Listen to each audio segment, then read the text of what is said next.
ಹ್ಞೂ ನೋಡ್ರಿ, ಇದು ಸೈನ್ಸ್ ಸ್ಕೂಲ್ ಎಕ್ಸಾಮ್ದಲ್ಲಿ ಕೇಳುವಂಥ ಅತಿ ಪ್ರಮುಖವಾದ ಪ್ರಶ್ನೆಗಳು ಈ ಸದ್ದು ಬಿಡಿಸ್ತೀವಿ. ಅತಿ ವೆರಿ ವೆರಿ ಇಂಪಾರ್ಟೆಂಟ್ ಕ್ವೆಶನ್. ಈ ಥರನಾಗಿಯೇ ಹೆಚ್ಚು ಕಡಿಮೆ 99% ಈ ಪ್ರಶ್ನೆಗೆ ಹೋಲಿಕೆಯಾಗುವಂಥ ಪ್ರಶ್ನೆಗಳು ಬರ್ತಿರ್ತಾವೆ. ಭಾಳ ಲಕ್ಷ ಕೊಟ್ಟು ಕೇಳ್ರಿ. 50 ಪ್ರಶ್ನೆಗಳು ಬಿಡಿಸ್ತೀವಿ. 50 ಪ್ರಶ್ನೆಗಳು ಪರ್ಫೆಕ್ಟಾಗಿ ಅಭ್ಯಾಸ ಮಾಡಿದ್ರೆ ಇದೇ ಮಾಡೆಲ್ ಕ್ವೆಶನವನ್ನು ಸೈನ್ಸ್ ಸ್ಕೂಲ್ದಲ್ಲಿ ಕೇಳ್ತಿರ್ತಾನೆ. ಇದೇ ಪ್ರಶ್ನೆ ಅಲ್ಲ, ಇದೇ ತರಹನಾದಂಥ ಪ್ರಶ್ನೆಗಳು. ಸ್ವಲ್ಪ ಅರ್ಥ ಮಾಡಿಕೊಂಡು ಮುಂದುವರಿಬೇಕು. ನೋಡ್ರಿ, 99 ರೋಮನ್ ಅಂಕಿಯಲ್ಲಿ ಬರೆಯಿರಿ. 99 ರೋಮನ್ ಅಂಕಿಯಲ್ಲಿ ಬರೆಯಿರಿ. ರೋಮನ್ ಅಂಕಿಯಲ್ಲಿ ಬರೆಯಿರಿ ಅಂದ್ರೆ ಏನು ಬರೀಬೇಕು? ಮೊದಲ 99 ನಾವು ಹೆಂಗೆ ಬರಿತೀವಪ್ಪ? 99 ಹೆಂಗೆ ಬರಿತೀವಿ?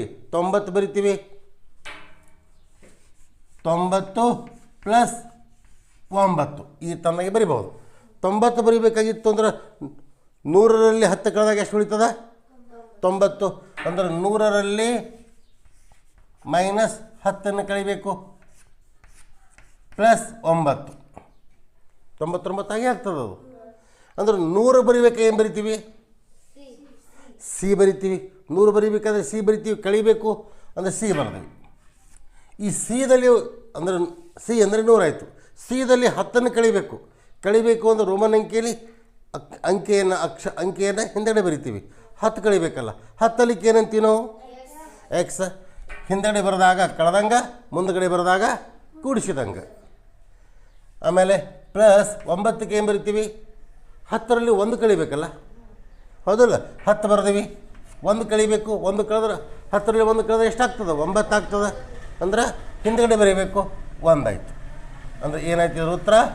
XCIX. XCIX ಇದು ನಮ್ಮ ಉತ್ತರ, ಸರಿಯಾದಂಥ ಉತ್ತರ ಆಗ್ತದೆ. ದ ರೈಟ್ ಆಪ್ಷನ್ಸ್ ಎಷ್ಟಾಗ್ತದೆ? C. The right option C, ಹೌದಲ್ಲ? ಅಂದ್ರೆ ಹಿಂದಗಡೆ ಬರೆದಾಗ ಅಕ್ಷರವನ್ನು ಕಳಿಬೇಕಾಗ್ತದೆ, ಮುಂದಗಡೆ ಬರೆದಾಗ ಅಕ್ಷರವನ್ನು ಕೂಡಿಸ್ಬೇಕಾಗ್ತದೆ. ಇದು ಒಂದು ಸಣ್ಣದಾದಂಥ ಒಂದು ಮಾತನ್ನು ನೆನಪಿಟ್ಟುಕೊಂಡ್ರೆ ಸಾಕು. ನೋಡಿರಿ, ಕ್ವಶನ್ ನೋಡ್ರಿ ಹೆಂಗದೆ ಇದು. ಅತಿ ಸುಂದರವಾದ ಪ್ರಶ್ನೆ ಇದು, ಮಸ್ತ್ ಪ್ರಶ್ನೆ. MXLII + CXCIV - LXIII ಬೆಲೆ ಎಷ್ಟು ಕೇಳ್ತಾರೆ. ಸರಳೀಕರಿಸಬೇಕು. ಅಂದ್ರೆ ಏನಪ್ಪ ಇಲ್ಲಿ MXLII ಮೊಟ್ಟ ಮೊದಲು ನೋಡ್ರಿ, ಸ್ವಲ್ಪ ಇಲ್ಲಿ ಗಿರಿ ಹೊಡ್ಕೊಂಡು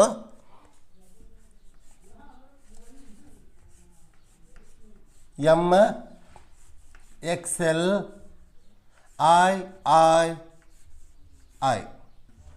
ಎಮ್ ಅಂದರೆ ಎಷ್ಟು? ಎಮ್ ಅಂದರೆ ಎಷ್ಟು? 1000. ಇದು ನಾವು ಪಕ್ಕ ಗೊತ್ತದ. ಎಮ್ ಅಂದರೆ ಎಷ್ಟು? 1000. ಇಲ್ಲಿ ಬರ್ಕೊಂಡ್ಬಿಡ್ತೀನಿ. 1000 ಆಯಿತಾ? ಎಮ್ ಅಂದರೆ ಎಷ್ಟು? 1000 ಆಯಿತು. ಇನ್ನು ಎಲ್ಲದ ಹಿಂದೆ ಎಕ್ಸ್ ಅದ. ಎಲ್ ಅಂದರೆ ಎಷ್ಟು? ಎಲ್ ಅಂದರೆ 50. ಎಕ್ಸ್ ಅಂದರೆ 10. ಅಂದ್ರೆ 50 ಹಿಂದುಗಡೆ 10 ಬರ್ದೀವಿ. ಅಂದರೆ ಎಷ್ಟಾಯಿತು? ಅಂದ್ರೆ ಇದು ಎಲ್ಲದ ಹಿಂದುಗಡೆ ಎಕ್ಸ್ ಬರ್ದೀವಿ. ಅಂದರೆ ಎಕ್ಸವನ್ನು ಎಲ್ಲದಲ್ಲಿ ಕಳೆದೀವಿ. ಅಂದರೆ ಎಲ್ ಅಂದ್ರೆ 50, ಎಕ್ಸ್ ಅಂದ್ರೆ 10. 50ರಲ್ಲಿ 10 ಕಳೆದೀವಿ. ಎಷ್ಟಾಯ್ತು? ಅದು 40 ಆಯಿತು, ಹೌದಲ್ಲ? ಅಂದರೆ ಇವೆರಡು ಕೂಡ ಎಷ್ಟಾಯಿತು? 40 ಆಯಿತು. ಎಷ್ಟಾಯಿತು? 40 ಆಯಿತು. ಇನ್ನು ಐ ಅಂದರೆ ಎಷ್ಟು? 3. 3 ಆಯಿತು. ಇದು ಅಷ್ಟು ಕೂಡ ಎಷ್ಟಾಯಿತು? 1000 43 ಆಯಿತು, ಹೌದೇನಲ್ಲ? ಹಾಂ, 1043 ಆಯಿತು. ಟ್ರಿಬಲ್ ಸಾರಿ, ಇದು ಡಬಲ್ ಐ ಅದು. ಅಂದರೆ ಇಲ್ಲಿ 2 ಆಗ್ತದೆ. ಟ್ರಿಬಲ್ ಐ ಕ್ವಶನ್ ಬರ್ಕೊಂಡು ತಪ್ಪು ಬರ್ಕೊಂಡಿವಿ. ಹಾಂ, ಅಂದ್ರೆ ಡಬಲ್ ಐ ಆಯಿತು. ಡಬಲ್ ಐ ಅಂದರೆ ಎಷ್ಟಾಯಿತು? 2 ಆಯಿತು. 2 ಅಂದಾಗ 1042 ಆಯಿತು. 1042 ಅಂದರೆ ಏನು? MXLII ಬರೋದ್ರೆ 1042 ಬರ್ದಂಗೆ ಆಯಿತು. ಇನ್ನು ಪಾಯಿಂಟ್ ನಂಬರ್ 2 ಅಂದರೆ ಯಾವುದು? ಇದರ ಬಗ್ಗೆ ಅಭ್ಯಾಸ ಮಾಡೋದು. ಅಂದರೆ ಯಾವುದು? CXCIV. ಇಲ್ಲಿ ಸಿ ಅದ, ಇಲ್ಲಿ ಎಕ್ಸ್ ಅದ. ಸಿ ಅಂದರೆ ಎಷ್ಟು? 100. ಎಕ್ಸ್ ಅಂದರೆ ಎಷ್ಟು? ಎಕ್ಸ್ ಅಂದರೆ 10, ಸಿ ಅಂದ್ರೆ 100, ಎಕ್ಸ್ ಅಂದರೆ 10. ಅಂದರೆ ಏನು ಮಾಡಬೇಕು ನಾವು ಇಲ್ಲಿ? ಹೆಚ್ಚಿಗೆ ಬರಿಬೇಕು ನಾವು, ಪ್ಲಸ್ ಮಾಡಬೇಕು. ಅಂದರೆ ಸಿ ಅಂದರೆ ಎಷ್ಟು? ಸಪ್ರೇಟಾಗಿ ಬರ್ಕೊಳ್ಳೋಣ. ಸಿ ಅಂದರೆ ಎಷ್ಟಪ್ಪ? ಸಿ ಅಂದರೆ 100. ಎಕ್ಸ್ ಅಂದರೆ ಎಷ್ಟು? ಎಕ್ಸ್ ಅಂದರೆ 10 ಆಯಿತು. ಇನ್ನು ಸಿ ಆಯಿತು. ಸಿ ಅಂದರೆ ಎಷ್ಟು? 100. ಎಕ್ಸ್ ಐ ಅಂದರೆ ಎಷ್ಟು? 1. ಮತ್ತು 100 ಎಷ್ಟಾಗಬೇಕಿಲ್ಲಿ?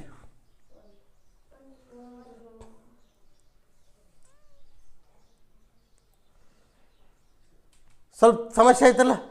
ಹಾಂ, ಅಂದರೆ ನಾವೇನು ಮಾಡಬೇಕು? ಸ್ವಲ್ಪ ನಾವು ತಪ್ಪದ, ಅದು ಲೆಕ್ಕದ್ದು ಅವ್ರು ಬರೆದಿದ್ದು ಪ್ರಶ್ನೆ ಬರಬರಿ ಅದ, ನಾವು ರಾಂಗ್ ಮಾಡ್ಲಕತ್ತೀವಿ. ಏನು ರಾಂಗ್ ಆಗ್ಯದ ನೋಡಿ ಅವನು?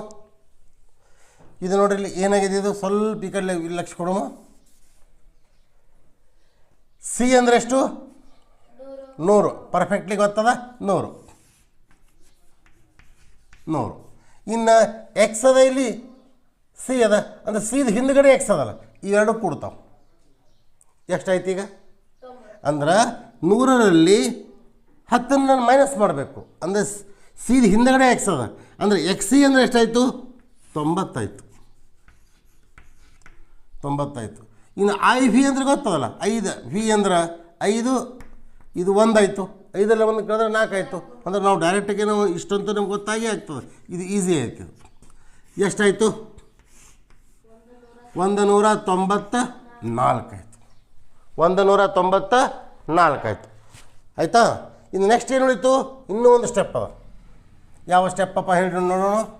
ಇದು ಎಲ್ ಎಕ್ಸ್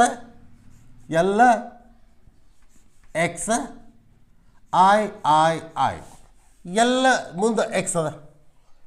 ಎಲ್ಲದ ಮುಂದಗಡೆ ಎಕ್ಸ್ ಅದಪ್ಪ ಅಂತಂದ್ರೆ ಎಲ್ಲದಲ್ಲಿ ಎಕ್ಸ್ ಏನು ಮಾಡಬೇಕು? ಪ್ಲಸ್ ಮಾಡಬೇಕು. ಎಲ್ಲದಲ್ಲಿ ಎಕ್ಸನ್ನು ಪ್ಲಸ್ ಮಾಡಿದಾಗ ಎಷ್ಟಾಯಿತು?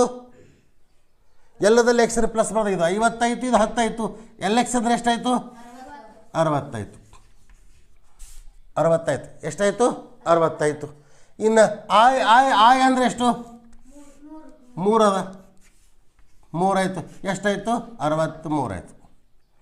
ಹೌದಲ್ಲ? ಇದು ಸ್ವಲ್ಪ ಒಂದು ಸ್ಟೆಪ್ ಆಯ್ತು. ಇದು ನೆಕ್ಸ್ಟ್ ಮುಂದೆ ಏನು ಮಾಡಬೇಕು? ಇದನ್ನು ಇನ್ನೊಂದು ಬರ್ಕೋತೀನಿ ನಾನು. MXLI ಅಷ್ಟು ಬರ್ಕೊಂಡು ಮುಂದುವರಿತೀನಿ ಅಂತ ನೋಡ್ರಿ. ಹಾಂ, ಒಂದು ನಿಮಿಷ ನೋಡ್ರಿ. ಆಗಲೇ ಬಿಡಿಸಿದ್ದನ್ನು ಇನ್ನೊಮ್ಮೆ ನೋಟ್ ಮಾಡ್ಕೋತೀನಿ.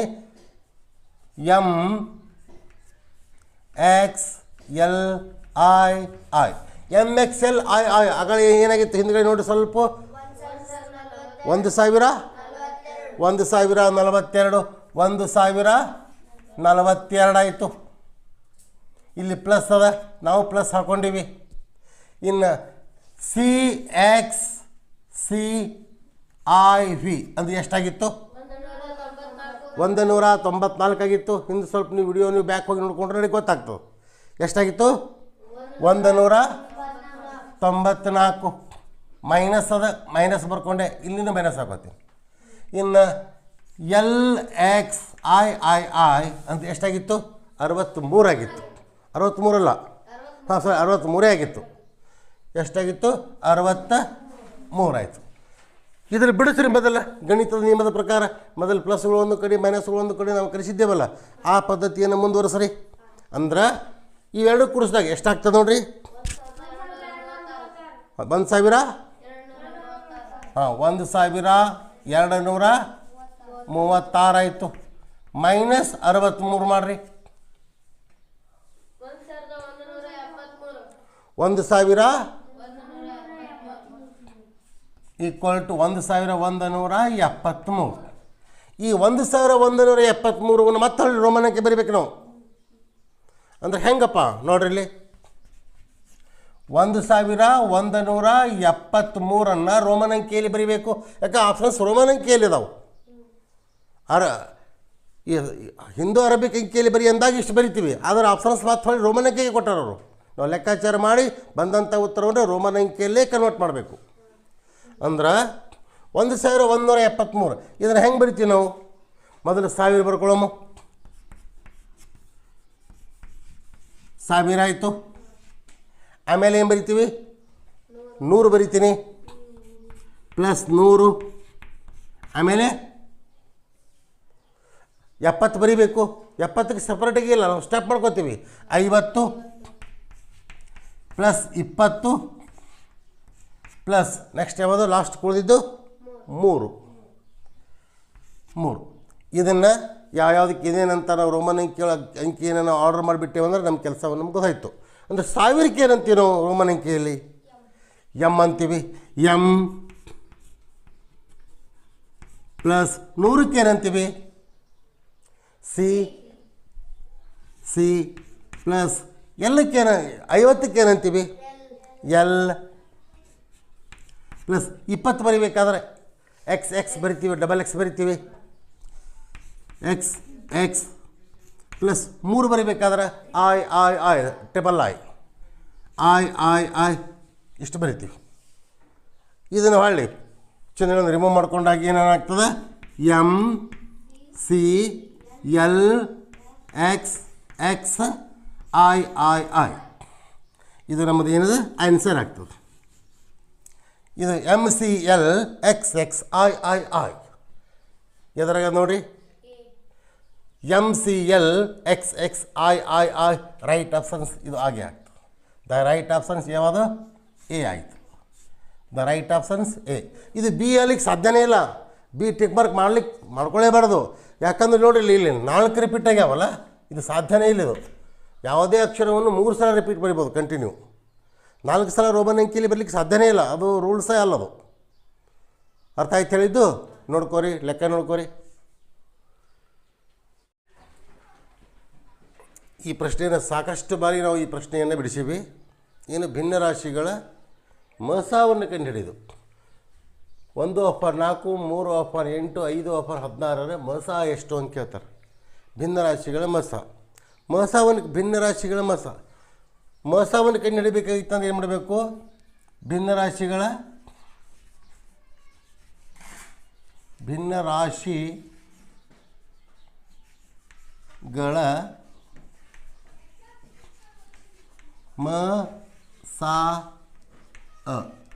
ಮಸ ಅಂದರೆ ಏನು?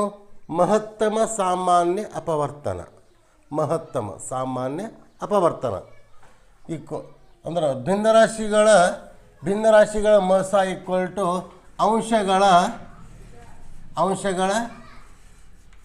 ಮ ಸಾ ಸರಸ ಭಾಗಲೇ ಛೇದಗಳ ಲ ಸಾ ಇಷ್ಟ ಆಗ್ಬಿಟ್ರೆ ಮುಗೀತು. ಇಲ್ಲಿ ಮಸ ಕಂಡುಹಿಡಬೇಕಾಗಿತ್ತು ಅಂದ್ರೆ ಅಂಶಗಳ ಮಸ ಆಗಿರ್ತದೆ. ಇಲ್ಲಿ ಲಸ ಅಂತ ಕೇಳಿದ್ರು ಅಂದ್ರೆ ಇಲ್ಲಿ ಅಂಶಗಳ ಲಸ ಪಾಯಿಂಟ್ ಛೇದಗಳ ಮಸ ಆಗಿರ್ತದೆ. ಆದರೆ ಇಲ್ಲಿ ಮಸ ಕೇಳಿರಲ್ಲ, ಮ್ಯಾಲ ಮಸ ಕೆಳಗ ಲಸ. ಹೌದ್ರೆ ಇಂಗ್ಲೀಷ್ ಮೀಡಿಯಮ್ದವ್ರಿಗೆ ಏನಾಗ್ತದೆ ಅಂದರೆ ಏನದು ಫ್ರ್ಯಾಕ್ಷನ್ಸ್ ಏನದಾವಲ್ಲ ಅದರದ್ದು HCF ಕಂಡುಹಿಡಬೇಕಾಗಿತ್ತು. ಅಂದ್ರೆ ದ ಫ್ರ್ಯಾಕ್ಷನ್ಸ್ HCF ಅಂತಂದಾಗ HCF equal to HCF upon LCM. ಇದು ಓನ್ಲಿ ಫಾರ್ ದ ಫ್ರ್ಯಾಕ್ಷನ್ಸ್ಗೆ ಸಂಬಂಧಪಟ್ಟಿದ್ದು. ಇನ್ ಕೇಸ್ ಆಫ್ ಅವರು HCF ಇದ್ದಿದೆ LCM ಅನ್ನು ಫೈಂಡ್ ಔಟ್ ಮಾಡು ಅಂದಾಗ ಇಲ್ಲಿ LCM ಅಪಾನ್ HCF ಇಷ್ಟಾಗ್ತದೆ. ಅಂದರೆ ಇಲ್ಲಿ HCF ಇತ್ತು ಅಂದರೆ ಮೇಲ್ಗಡೆ HCF ಇರಬೇಕು, ಅಷ್ಟು ನೆನ್ಪಿಟ್ರೆ ಸಾಕು. ಇಲ್ಲಿ LCM ಕೇಳಿದ್ರು ಅಂದರೆ ಮೇಲ್ಗಡೆ LCM ಇರಬೇಕು. ಇದೇನಿದು? ಕೇವಲ ಅಪ್ಲೈ ಫಾರ್ ದ ಫ್ರ್ಯಾಕ್ಷನ್ಸ್, ಕೇವಲ ಭಿನ್ನರಾಶಿಗಳಿಗೆ ಮಾತ್ರ ಸಂಬಂಧಪಟ್ಟಿದ್ದು. ಮಿಶ್ರ ಭಿನ್ನರಾಶಿ ಬಂದರೆ ಹೆಂಗೆ ಮಾಡೋದ್ರಿ? ಮಿಶ್ರ ಭಿನ್ನರಾಶಿ ಬಂತು ಅಂದರೆ ವಿಶ್ವ ಭಿನ್ನರಾಶಿ ಮಾಡ್ಕೋಬೇಕು, ಮುಂದೆ ಕಂಟಿನ್ಯೂ ಮಾಡಬೇಕು. ಹೌದಾ? ಅಂದರೆ ಇಲ್ಲೇನಾಯ್ತಪ್ಪ, ಇಲ್ಲಿ ಪ್ರಾಬ್ಲಮ್ ನೋಡ್ರಿ ಏನದಿಲ್ಲಿ ಎಷ್ಟೊತ್ತರೋ ಅಂದ್ರೆ ಏನು ಹೇಳ್ತದೆ ಪ್ರಶ್ನೆ ಇಲ್ಲಿ? 4, 3, 5 ಮಸವನ್ನು ಕಂಡುಹಿಡಿ ಅಂತಾರೆ. ಅಂದ್ರೆ 4, 3, 5 ನಾವು ಮಸವನ್ನು ಕಂಡುಹಿಡಬೇಕು. 4, 3, 5 1, 3, 5 ಇವುಗಳ ಮಸವನ್ನು ಕಂಡುಹಿಡಬೇಕು. ಮಸವನ್ನು ಕಂಡುಹಿಡಬೇಕಾಗಿತ್ತು ಅಂದರೆ ಕೊಟ್ಟಂಥ ಅಂಕಿಗಳು ಮೊಟ್ಟ ಮೊದಲು ಏರಿಕೆ ಕ್ರಮದಲ್ಲಿ ಬರೀಬೇಕು. ಇದು ಪಾಯಿಂಟ್ ನಂಬರ್ 1. ಆದರೆ ಇವು ಏರಿಕೆ ಕ್ರಮದಲ್ಲೇ ನಾವು ಮಸವನ್ನು ಕಂಡುಹಿಡಬೇಕಾದ್ರೆ ಪದ್ಧತಿ ಹೇಳಕತ್ತೀನಿ ನಾನು. ಭಾಗಾಕಾರ ವಿಧಾನದಿಂದ ಮಸವನ್ನು ಹೆಂಗೆ ಕಂಡುಹಿಡಬೇಕು ಅಂತ ಹೇಳಕತ್ತೀನಿ ನಾನು. ಮೊಸಾವನ್ನು ಹೆಂಗೆ ಕಂಡುಹಿಡಿಬೇಕು ಅಂದ್ರೆ ಮೊಸಾವನ್ನು ಕಂಡುಹಿಡಿಬೇಕಾಗಿತ್ತು ಅಂದರೆ ಕೊಟ್ಟಂಥ ಅಂಕಿಗಳು ಏರಿಕೆ ಕ್ರಮದಲ್ಲೇ ಬರೀಬೇಕು. ಮತ್ತು ಅವರು ಏರಿಕೆ ಕ್ರಮದಲ್ಲೇ ಬಂದವ, ಅದು ಬರೆಯುವಂಥ ಪ್ರಶ್ನೆ ಇಲ್ಲ. ಇನ್ನು ಭಾಗಾಕಾರ ವಿಧಾನದಿಂದ ಅಂದರೆ ಹೆಂಗಪ್ಪ, 1/3 1 3 3 0 ಉಳಿತು. ಇದು ಏನಾಯಿತು, ಈ 1ರಿಂದ 1/5 1 5 5 ಎಷ್ಟು ಬತ್ತು ಮೊಸ, ಎಷ್ಟು ಬತ್ತಿದು? ಹಾಂ, ಅಂದರೆ HCF ಎಷ್ಟಾಯ್ತಿದು? 1 ಮೊಸ ಬಂತು, ಅಂದರೆ ಈಕ್ವಲ್ ಟು 1. ಇನ್ನು ಛೇದಗಳ ಲಸ ಕಂಡುಹಿಡಿಬೇಕು. ಛೇದಗಳ ಲಸ ನೋಡ್ರಿ, 4 8 16 4 8 16 ಲಸ ಕಂಡುಹಿಡಿಬೇಕು. ಅಂದ್ರೆ 4 8 16 ಏನು ಮಾಡಬೇಕು? ಲಸವನ್ನು ಕಂಡುಹಿಡಿಬೇಕು. ಲಸ ಕಂಡುಹಿಡಿಯುವಂಥ ಪದ್ಧತಿ ಗೊತ್ತಾ ನಿಮಗೆ? ಆದರೂ ಕಂಡುಹಿಡಿತೀನಿ ನೋಡ್ರಿ. 2 2 2 4 2 8 2 1 2 2 2 4 2 1 2 2 1 2 2 4 4 8 8 16 ಎಷ್ಟು ಬಂತು? 16 ಲಸ ಬಂತು. ಅಂದ್ರೆ ಲಸ ಅಂದರೆ ಅಪಾನ್ 16. ಇದು ಮಸ ಆಯಿತು, ಇದು ಲಸ ಆಯಿತು. ಅಂದರೆ ಟೋಟಲ್ ಫ್ರ್ಯಾಕ್ಷನ್ದು ಎಷ್ಟಾಯಿತು? ಮಸ 1/16 ಆಯಿತು. 1/16 ಎಷ್ಟನೇ ಆಪ್ಷನ್ಸ್ ಆಗ್ತದೆ? The right options D. The right options D. ಅರ್ಥ ಆಯಿತು? ನೋಡ್ಕೋಬೇಕು, ಪ್ರಾಕ್ಟೀಸ್ ಮಾಡಬೇಕು. ಭಿನ್ನರಾಶಿ ಕೆಲವೊಬ್ಬ ಏನು ಮಾಡ್ತಾರೆ ಇಲ್ಲಿ ಈ ಲೆಕ್ಕದಲ್ಲಿ ಅಂದ್ರೆ, ಏನು ತಪ್ಪು ಮಾಡ್ತೀರಿ ಅನ್ನೋದು ಹೇಳ್ತೀನಿ ನಾನು ನಿಮ್ಗೆ. ಫ್ರ್ಯಾಕ್ಷನ್ ಕೇಳ್ತಾರೆ, ಮಸ ಅಥವಾ ಲಸ ಎರಡರ ಪೈಕಿ ಒಂದು ಕೇಳ್ತಾರೆ. ಅವಾಗ ಸೂತ್ರವನ್ನು ಉಲ್ಟಾ ಪಲ್ಟಾ ಇಟ್ಕೊಂಡ್ಬಿಡ್ತೀರಿ ನೀವು. ಹೆಂಗೆ ಇಟ್ಕೊತೀರಪ್ಪ? ಮಸ ಈಕ್ವಲ್ ಟು ಲಸ ಅಪಾನ್ ಮಸ ಅಂತೀರಿ. ಯಾಕೆ ಲಸ ಮೊದಲು ಅಂತೀರಿ ಅಂದರೆ, ಮೊದಲು ಲಸ ಕಲ್ತಿರ್ತೀವಿ, ಹಿಂದೆ ಮಸ ಕಲ್ತಿರ್ತೀವಿ. ತಲೆಯೊಳಗೆ ಏನದು ಲಸ ಕೂತ್ಬಿಟ್ಟಿರ್ತದೆ ಫಿಕ್ಸ್. ಲಸ ಕಂಡುಹಿಡಿಬೇಕಾದ್ರೆ ಸರ್ವಸಾಮಾನ್ಯವಾಗಿ ಭಾಳ ಸರಳ ಇದೆ ನಿಮಗೆ. ಮೋಸ ಹಾಕದೆ ಒಂದಾಗ ತೊಂದರೆ ಆಗ್ತದೆ, ಸ್ವಲ್ಪ ಕಠಿಣ ಅನ್ನಿಸ್ತದೆ ನಿಮಗೆ. ಯಾಕೆ? ಮೊಟ್ಟ ಮೊದಲು ನಾವು ಕ್ಲಾಸನ್ನು ಪ್ರಾರಂಭ ಮಾಡೋಕ್ಕಿಂತ ಪೂರ್ವದಲ್ಲಿ ಮೊದಲೇ ನಾವು ಲಸ ಕಲಿಸಿರ್ತೀವಿ, ಆಮೇಲೆ ಮೋಸ ಕಲ್ತಿರ್ತೀವಿ. ಮೊದಲು ಕಲ್ತಿದ್ದು ಅದು ಪ್ರಾಕ್ಟೀಸ್ ಜಾಸ್ತಿ ಹಾಕೋತೆ ಹೋಗ್ತದೆ. ಹಂಗೆ ಸೂತ್ರವನ್ನು ತಪ್ಪು ಬರ್ಕೋಬಾರ್ದು. ಇಲ್ಲಿ ಮಸ ಕೇಳಿದಾಗ ಮೇಲೆ ಮಸ ಕೆಳಗೆ ಲಸ, ಇಲ್ಲಿ ಲಸ ಕೇಳಿದಾಗ ಇಲ್ಲಿ ಲಸ ಬಂದಿರ್ತದೆ, ಆವಾಗ ಮೇಲೆ ಲಸ ಕೆಳಗೆ ಮಸ ಬಂದಿರ್ತದೆ. ಇದು ಲಕ್ಷ ಕೊಟ್ಟು ನೋಡಬೇಕು. ಇಲ್ಲೆಲ್ಲರೂ ಭಾಳ ಮಂದಿ ತಪ್ಪಿರ್ತೀರಿ. ಲೆಕ್ಕ ನೋಡ್ಕೋರಿ, ಕರೆಕ್ಟಾಗಿ ಮಾಡ್ಕೋರಿ. ಸೂತ್ರವನ್ನು ಕನ್ಫ್ಯೂಸ್ ಮಾಡ್ಕೋಬಾರ್ದು. ಇಲ್ಲಿ ಸೂತ್ರವನ್ನು ಕನ್ಫ್ಯೂಸ್ ಆಗುವಂಥ ಚಾನ್ಸ್ ಭಾಳ ಮಾಡ್ಕೊಳಿಕಂತೀರಿ. ಅದಕ್ಕೆ ದಯಮಾಡಿ ಹೆಂಗೆ ಮಾಡ್ಕೋಬಾರ್ರಿ. ಮೊಟ್ಟ ಮೊದಲು ಯಾರಿಗೆ ಹೇಳಬೇಕು ಅಂದ್ರೆ ಸಾತ್ವಿಕ ಮಾಂತುಗೆ ಹೇಳಬೇಕು. ಅವರು ನಮ್ಮ ಮಾಂತೇಶ್ ಅಂತರೂ ಒಟ್ಟು ಊಟ ಪಲ್ಟ ಇಟ್ಬಿಡ್ತಾನೆ ಹಂಗೆ ಮಾಡಿ.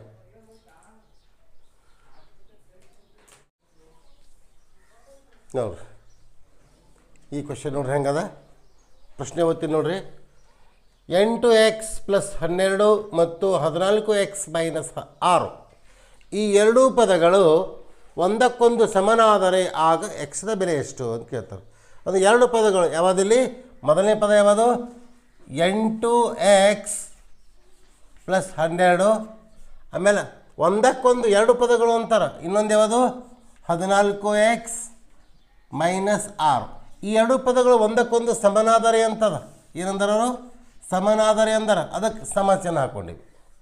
= ಅಂದರೆ ಸಮಚಿಹ್ನೆ ಹಾಕ್ಕೊಂಡಿವಿ. ಇದರಲ್ಲಿ ಎಕ್ಸ್ ಬೆಲೆಯನ್ನು ಕಂಡುಹಿಡಿಬೇಕು. ಭಾಳ ಸರಳವಾದಂಥ ಪ್ರಶ್ನೆ. ಇಲ್ಲಿ 14x ಅದಲ್ಲ, ಇಲ್ಲಿ 8x ಅದ. ಇದು ದೊಡ್ಡದ, ಇದು ಈ ಕಡೆ ಸರಸೋಣ. -8x ಆಯಿತು. ಇನ್ನು ಈ ಕಡೆ 12 ಇಳಿತು, -6 ಇದ್ದಿದ್ದು ಈ ಕಡೆ ಬರುವಾಗ +6 ಆಯಿತು. 12 6 18 ಆಯಿತು. = 14ರಲ್ಲಿ 8 ಕಳೆದಾಗ ಎಷ್ಟು ಉಳಿತು? 6x. 6x ಆಯಿತು. ಅಂದರೆ 18/6 = x ಆಯಿತು. 6 1 6 3 ಆಯಿತು. ಆದ್ದರಿಂದ x = 3. ಎಕ್ಸ್ದ ಬೆಲೆ ಎಷ್ಟಾಯಿತು? 3 ಆಯಿತು. ದ ರೈಟ್ ಆಪ್ಷನ್ಸ್ ಎಷ್ಟಾಗ್ತದೆ? B. The right options B. ಅರ್ಥ ಆಯಿತು? ಭಾಳ ಸರಳವಾದ ಪ್ರಶ್ನೆ.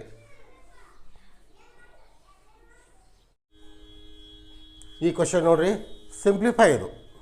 ಹೆಂಗೆ ಮಾಡಬೇಕು? ಮೊಟ್ಟ ಮೊದಲ ಈ ಅಲ್ಪಾವರ್ಣವನ್ನು ಬಿಡಿಸ್ಕೋಬೇಕು. ಬ್ರಾಕೆಟ್ಸ್. ಅಲ್ಪಾವರ್ಣ ಅಂದ್ರೆ ದುಂಡು ಕೌಸ್ ಅಂತೀವಲ್ಲ, ಅದಕ್ಕೆ ಅಲ್ಪಾವರ್ಣ ಅಂತೀವಿ ನಾವು. ಅದನ್ನು ಬಿಡಿಸ್ಕೋಬೇಕು. ಅದನ್ನು ಬಿಡಿಸ್ಕೋಬೇಕಾಗಿತ್ತು ಅಂದರೆ ಏನು ಮಾಡಬೇಕು? ಮೊಟ್ಟ ಮೊದಲ 2 1 2 1 3/2 - 1/3 ಮೈನಸ್ 1/6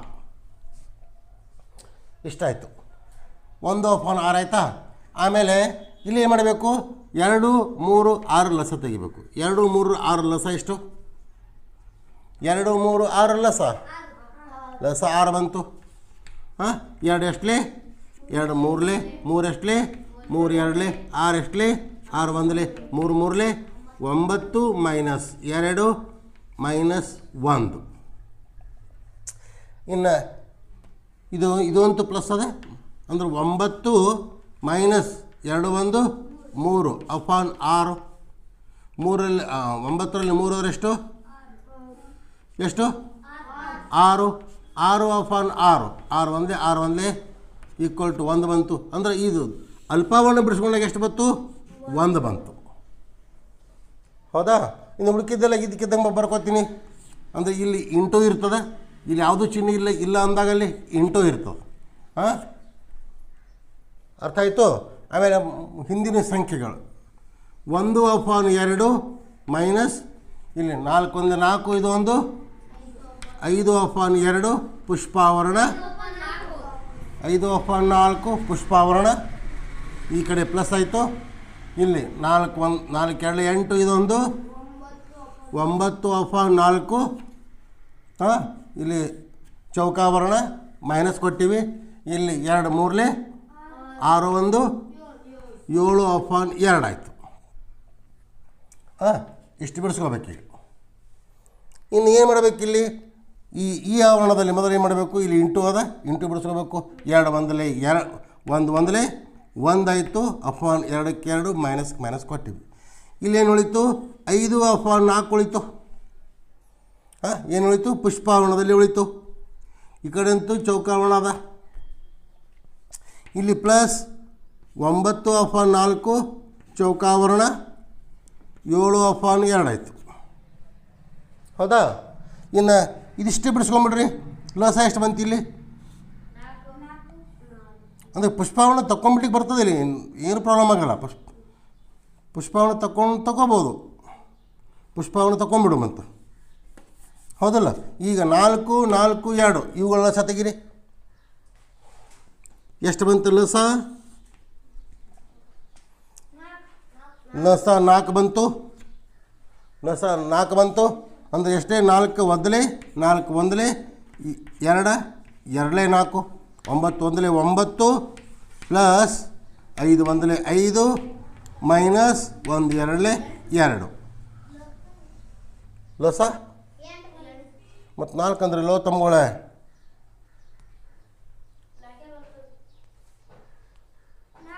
ಆಯಿತಾ? ಇನ್ನೇನು ಉಳಿತಿಲ್ಲಿ? ಇಲ್ಲಂತೂ ಮೈನಸ್ ಅದ, ನಾವು ಇಲ್ಲಿ ಮೈನಸ್ ಹಾಕ್ಕೋಬೇಕು. ಇಲ್ಲಿ ಚೌಕಾವರಣ ಮೈನಸ್ 7/2. ಹಾಂ, ಚೌಕಾವರಣ ಆಯಿತು. ಇನ್ನು 7/2 ಮೈನಸ್ ಚೌಕಾವರಣದಲ್ಲಿ ಇದು 9 5 ಎಷ್ಟು? ಒಂದೇ ಲೆಕ್ಕದಲ್ಲಿ ಕಳೆದು ಕೂಡಿಸೋದು ಬಂದಾಗ ಹೆಂಗೆ ಮಾಡಬೇಕು ಅಂತ ಹೇಳಿದ್ನಲ್ಲ, ಆ ರೂಲ್ಸನ್ನು ಉಪಯೋಗ ಮಾಡಬೇಕು. 9 5 14 ಆಗ್ತದೆ. ಅಂದರೆ 14 ಮೈನಸ್ 2/4. 14ರಲ್ಲಿ 2 ಕಳೆದ್ರೆ ಎಷ್ಟು? 12/4 ಮೈನಸ್ 7/2 ಇಷ್ಟು ಉಳಿತು.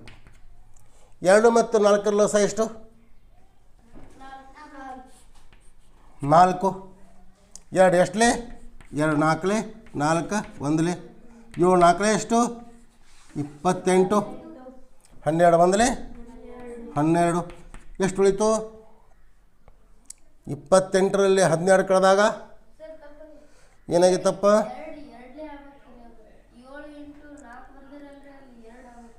7 8 2 2 2ಲೇ 2 2ಲೇ 4. ಅಂದರೆ ಎಷ್ಟಾಯ್ತು ಇಲ್ಲಿ? 7 2ಲೇ 7 14. 14ರಲ್ಲಿ 12 ಕಳೆದಾಗ 2/4 ಆಯಿತು. 2 1ಲೇ 2 2ಲೇ ಈಕ್ವಲ್ ಟು 1/2 ಆಯಿತು. ಎಷ್ಟು ಬಂತು ಉತ್ತರ? 1/2. ದ ರೈಟ್ ಆಪ್ಷನ್ಸ್ ಎಷ್ಟು? ಎ. Right options A. ಅರ್ಥ ಆಯ್ತು ಹೇಳಿದ್ದು? ಹಾಂ, ಸ್ವಲ್ಪ ಕಚ್ಚಾಟ ಬಿಡಿಸೀನಿ. ನೀಟಾಗಿ ನೀವು ಬಿಡಿಸೋದು ಕಲಿಸೀನಿ ಹೆಂಗೆ ಮಾಡಬೇಕು ಅನ್ನೋದು. ಆ ಥರನಾಗಿ ಮುಂದುವರಿ. ನೋಡಿರಿ ಕ್ವಶನ್ ನೋಡಿ ಎಷ್ಟದ, ಸ್ವಲ್ಪ ಪ್ರಶ್ನೆಯಿಂದ ಸ್ವಲ್ಪ ಲಾಂಗ್ ಅದ ಅಷ್ಟೇ, ಅದು ಭಾಳ ಸರಳವಾದ ಪ್ರಶ್ನೆ ಅದು. ಪ್ರಶ್ನೆಯನ್ನು ಅರ್ಥ ಮಾಡ್ಕೋಬೇಕು, ಪ್ರಶ್ನೆ ಉತ್ತರವನ್ನು ಕಂಡು ಹಿಡಿದು ಭಾಳ ಸರಳವಾದಂಥದ್ದು. ನೋಡ್ರಿ, ಒಬ್ಬ ತಂದೆಯು ಮಗಳ ಜನ್ಮದಿನ ಆಚರಣೆಗೋಸ್ಕರ ಕೆಲವು ಹುಡುಗರು ಮತ್ತು ಹುಡುಗಿಯರು ಅಂದರೆ ಕೆಲವು ಹುಡುಗಿಯರು ಆಮಂತ್ರಣ ಕೊಟ್ಟನು. ಆಮಂತ್ರಣ ಅಂದರೆ ಇನ್ವೈಟ್ ಮಾಡ್ದ, ಯಾರು? ತಂದೆಯನವರು. ಹುಡುಗರ ಸಂಖ್ಯೆಯು ಹುಡುಗಿಯರ ಸಂಖ್ಯೆಗಿಂತ 2 ಕಡಿಮೆ ಇದೆ. ತಂದೆಯು ಪ್ರತಿ ಹುಡುಗನಿಗೆ ರು10 ಮತ್ತು ಪ್ರತಿ ಹುಡುಗಿಗೆ ರು20ರಂತೆ ಉಪಹಾರಕ್ಕಾಗಿ ಹಣವನ್ನು ಕೊಟ್ಟನು. ಉಪಹಾರ ಅಂದರೆ ಟಿಫನ್, ನಾಷ್ಟ. ಒಟ್ಟು ರು280ಗಳನ್ನು ಖರ್ಚು ಮಾಡಿದರೆ ಹುಡುಗರ ಸಂಖ್ಯೆ ಎಷ್ಟು ಅಂತ ಕೇಳ್ತಾರೆ. ಅಂದರೆ ಹುಡುಗರು ಅಂದರೆ ಏನಿಲ್ಲಿ? ಹುಡುಗರು ಅಂದ್ರೆ ನಾವು ಹುಡುಗರು ಅಂದರೆ ಏನು ಮಾಡ್ತೀವಿ? ಮೊದಲು ಗರ್ಲ್ ಅಂದರೆ ಏನು? ಗರ್ಲ್ ಅಂದರೆ ಹುಡುಗಿಯರು. ಆಮೇಲೆ ಬಿ ಅಂದರೆ ಬಾಯ್ ಅಂದರೆ ಹುಡುಗರು ಅಂತ ಮಾಡಮ್ಮ. ಅಂದ್ರೆ ಇಲ್ಲಿ ಯಾರು ಹೆಚ್ಚದಾರ ಯಾರು ಕಡಿಮೆ ಅದಾರ? ಹುಡುಗಿಯರು ಎಷ್ಟದಾರ ಗೊತ್ತಿಲ್ಲ, ಆ ಹುಡುಗಿಯರಿಗಿಂತ ಹುಡುಗರು 2 ಕಡಿಮೆ ಅದಾರ. ಅದಕ್ಕೆ -2 ಮಾಡಿದ್ವಿ. 2 ಹೆಚ್ಚಿಗೆ ಅಂತಂದ್ರೆ +2 ಮಾಡ್ತಿದ್ದೀವಿ. ಇಷ್ಟೇ ಮುಗಿದೋಯ್ತು. ನಾವು ಇಲ್ಲಿ ಎಕ್ಸ್ ಬೆಲೆ ಅಂತ ಕಂಡು ಹಿಡಿದು ಬಿಟ್ಟರೆ ನಮ್ಗೆ ಮುಗೀತು. ಅಂದರೆ ಇದಕ್ಕೆ ಈ ಒಂದು ವಿಚಾರಕ್ಕೆ ಒಂದು ನಾವು ಸಮೀಕರಣವನ್ನು ತಯಾರು ಮಾಡ್ಕೋಬೇಕು. ಹುಡುಗರು ಎಷ್ಟದಾರಪ್ಪ? ಹುಡುಗರು x-2 ಅದಾರ. x-2 ಅದಾರ. ಪ್ರತಿಯೊಬ್ಬರಿಗೆ ಎಷ್ಟು ಹಣವನ್ನು ಹಂಚ್ತಾನಮ್ಮ? ಪ್ರತಿಯೊಬ್ಬರಿಗೆ ಹಂಚುವ ಹಣ ಎಷ್ಟು? 10 ರೂಪಾಯಿ ಅದ. ಅದಕ್ಕೆ × 10. ಆಮೇಲೆ ಮತ್ತೇನು ಮಾಡ್ತಾನವ? ಹುಡುಗಿಯರಿಗೂ ಹಂಚ್ತಾನೆ. ಅದೇ ಪ್ರಕಾರವಾಗಿ ಹುಡುಗಿಯರಂದ್ರೆ ಎಕ್ಸ್ ಅದ, ಇವರಿಗೆ ಎಷ್ಟು ಹಂಚ್ತಾನೆ? ಪ್ರತಿಯೊಬ್ಬರಿಗೆ 10 ರೂಪಾಯಿಯನ್ನು ಹಂಚ್ತಾನೆ ಉಪಹಾರಕ್ಕಾಗಿ. × 10 ಆಯಿತು. ಇವರಿಬ್ಬರದು ಕೂಡಿಸಿದಾಗ ಎಷ್ಟಾಗ್ತದೆ ಖರ್ಚ? 280 ಬರ್ತದೆ. ಹುಡುಗಿಯರು 20 ಅದನ, ಹುಡುಗಿಯರು 20 ಆಯಿತು. ಅರ್ಥ? ಇಕ್ವೇಷನ್ ರೆಡಿ ಆಯಿತಾ? ಇನ್ನು ಈ 10ರಿಂದ ಎಕ್ಸಕ್ಕೆ ಗುಣಾಕಾರ ಮಾಡಬೇಕು. 10x ಮೈನಸ್ 2 10 ಪ್ಲಸ್ ಇಲ್ಲಿ 20x = 280 ಆಯಿತು. ಹೌದಾ? ಇಲ್ಲಿ 10x ಅದ, ಇಲ್ಲಿ 20x ಅದ. ಎಷ್ಟು x ಆಯಿತು? 30x ಆಯಿತು. -20 = 280 ಆಯಿತು. ಅಂದರೆ 30xಕ್ಕೆ 280, ಈ -20 ಇದ್ದಿದ್ದು ಏನಾಗ್ತದೆ ಈ ಕಡೆ ಬರುವಾಗ +20 ಆಯಿತು. ಅಂದರೆ 30x = 300 ಆಯಿತು. ದೇರ್ಫೋರ್ x =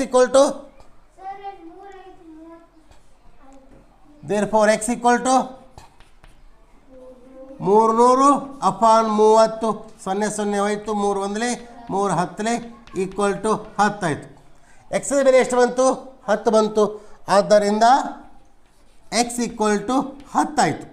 ಎಕ್ಸ್ ಅಂದರೆ ಏನಾಗಿದೆ ಇಲ್ಲಿ ನೋಡ್ರಿ? ಎಕ್ಸ್ ಅಂದರೆ ಏನಾಗಿದೆ ನೋಡ್ರಿ? ಎಕ್ಸ್ ಅಂದರೆ ಹುಡುಗಿಯರು ಗರ್ಲ್ ಆಗ್ಯದ. ಗರ್ಲ್ ಅಂದರೆ ಎಷ್ಟಾಯ್ತು ಅವ್ರಿಗೆ? 10 ಮಂದಿ ಹುಡುಗಿಯರು ಅದಾರ. 10 ಮಂದಿ ಹುಡುಗಿಯರು ಅದಾರ. ಇನ್ನು ಹುಡುಗರ ಸಂಖ್ಯೆ ಎಷ್ಟು ಅಂತ ಕೇಳ್ಯಾರ. ಹುಡುಗರ ಸಂಖ್ಯೆ ಅಂದರೆ x-2 ಅದ. ಎಕ್ಸ್ ಅಂದರೆ ಎಷ್ಟಾಗ್ಯದ? 10 ಆಗ್ಯದ. -2 ಆಯಿತು = 8 ಆಯಿತು. ಇದು ನಮ್ಮ ಆನ್ಸರ್ ಆಯಿತು. ಇದು ನಮ್ಮ ಆನ್ಸರ್. ಎಷ್ಟು? ಹುಡುಗರ ಸಂಖ್ಯೆ ಎಷ್ಟು? The right options A. ಅರ್ಥ ಆಯಿತು? ನೋಡ್ಕೊರಿ, ಚೆಕಪ್ ಮಾಡ್ಕೊಳ್ಳಿ.